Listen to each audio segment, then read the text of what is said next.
Well, hello, everyone, and thank you for joining me for a special episode for Walls and Ceilings, If Walls Could Talk. I am Jill Bloom, group publisher of Walls and Ceilings, and so honored and thrilled to be joined by Thea Dudley, our CEO of Pocket Protectors, better known as our credit overlord. Thea, thank you so much for joining me. Oh, thanks for having me, Jill. So Thea, we got another great topic we really need to discuss today that we were just mentioning, and you're getting into some of the incredible details on pre-liens.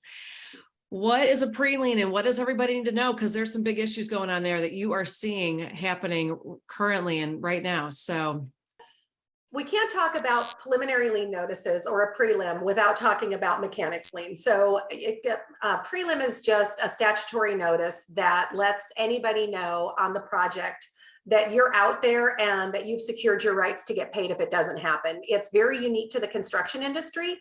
And so if you're not using it, I'm just going to tell you, you're a fool. You are an absolute fool, and you're probably leaving money on the table. So I know that right now I've probably just irritated like half the listeners, but it's a great way for you to help secure your money with very little effort and very little cost. It's pretty inexpensive to be able to to send out a preliminary lien notice. It's not filed anywhere. You just send it to everybody up the food chain from you. So if you're the distributor, you're going to serve it on your customer. If they're the sub or the general, if you're the sub, it's going to go to the general. And then from there, it goes to the owner and also, laterally to the bank. And so you're going to serve all those people. They're going to know you're out there. So if something happens and you're not getting paid, then you're able to go, okay, listen, I don't want to have to put a lien on this property, but I will. And that lien allows you to basically is attached to the property. So Jill, I could put a lien on your project and you could be like, I don't know who Thea and Company is, but that allows me to be able to do that and attach to the money. Now, every state has its nuances. And so there's differences. There's about 13 states that I think don't require some sort of statutory notice. It's just at the time you're filing it.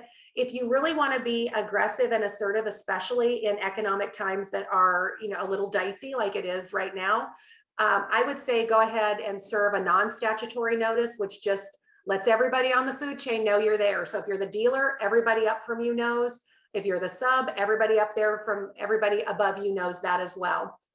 And it gives you that opportunity and allows you to be able, as your credit person, then if you're the credit person at, a distributor, you're able to contact your customer and say, listen, I don't mind reaching out to the owner or the bank and finding out where payment is. Same thing with the sub. You can call your distributor and say, hey, can you help me out? Can you make a couple phone calls? I'm getting nowhere. So you really can work in tandem to help protect each other. yeah, and you just used an example that you're explaining to me that how you can tell if you're not quite getting the real story. Oh yeah, the first time that you ask, hey, look, I know that you're behind. You're telling me that the funds haven't been released, and this is whether you're the GC, the sub, or the distributor. If they're pushing back on you, it's like, hey, I don't mind making a phone call for you and finding out from the owner or the bank where the money is. How that first little latent tendency where they're a little bit, oh no, that's okay. It's like, no, if you're pushing back and all of a sudden saying, no, I'll handle it. Either you've gotten paid or you're the problem on the project and you just don't want me to know. So usually if somebody's not getting paid, they really want your help because everybody wants the money to keep flowing. So if you were talking to, right, everyone wants to get paid. So if you were like in a little training session, what would you say to that credit person? What's the first thing what's the first thing they should do? They should make a call to who? I would call my customer. So if I'm the credit person, I would call my customer and go, hey, you're behind on payment. What's going on here?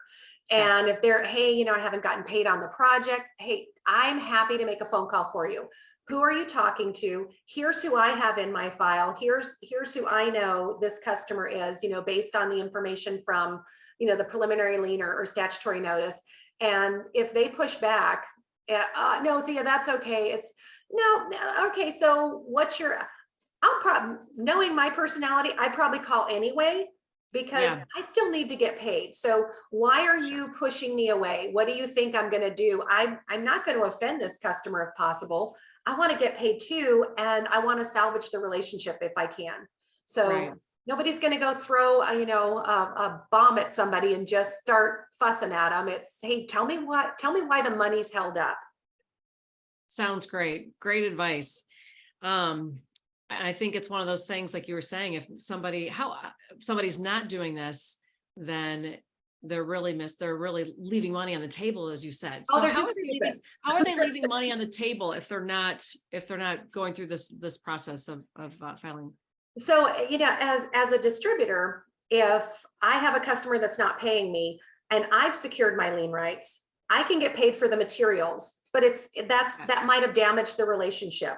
But it's Okay. not going to help, like if I'm the subcontractor and I'm not securing my lien rights, even if my distributor is covering the materials and they're getting paid that way, somebody still had to expend money to get it filed. Because Got it. your rights are there, but they're not free.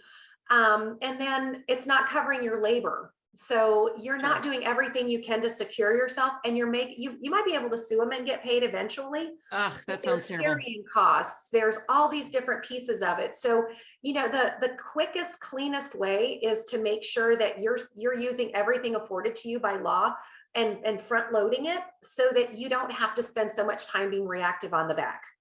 Sounds great. And it all boils down to just great communication. It sounds like that we've been talking about for a long, long time. Yeah. And then, Jill, we are happy to put together something, if we get enough feedback and you want to do something where we put together a longer, let's talk preliminary liens and liens and all, we'll put something together Love it. for everybody and we'll get everybody educated. Sounds great. Well, Thea, thank you so much for those little nuggets of information. And if anybody has any questions, how do they find your website? You can find me at www.pocketprotectorsllc.com. Remember to put that LLC in there or you will get every nerd photo possible. Sounds great. And if anybody has any questions for us, it's roofingcontractor.com, wconline.com, or roofingsupplypro.com. And while you're there, you have to make sure you sign up for all our free content so you can stay up to date on all the great videos and podcasts we're doing, like we are doing with Thea today. But most importantly, stay safe and healthy, and we will talk to you soon. Thanks, Thea.